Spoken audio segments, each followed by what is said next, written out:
So good day guys, welcome back to this channel. Now to those of you that are yet to subscribe to my channel guys, make sure you please do me a favor by clicking on that subscribe button. Make sure you click on that subscribe button, like and share.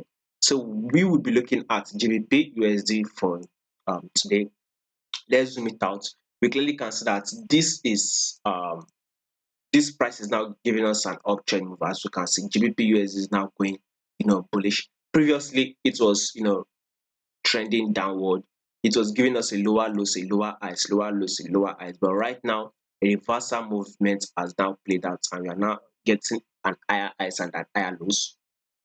So this is kind of like a major level here, which I will call the resistance level, right? And I will call this level below as the support level. So the next movement we should be expecting on GBPUSD is a drop.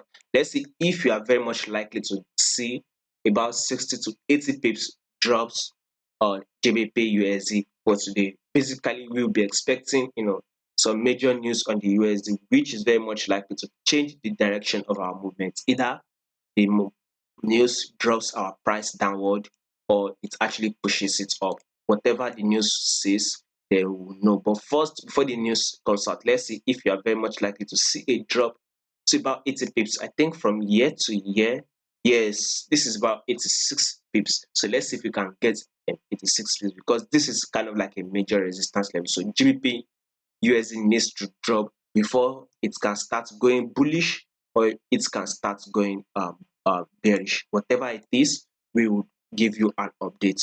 Make sure you follow me on Telegram if you are not yet following me. I will be putting a link to my Telegram channel in the comment section. Go to that comment section, check out my link, and follow me. I'll be able to communicate with you guys there better.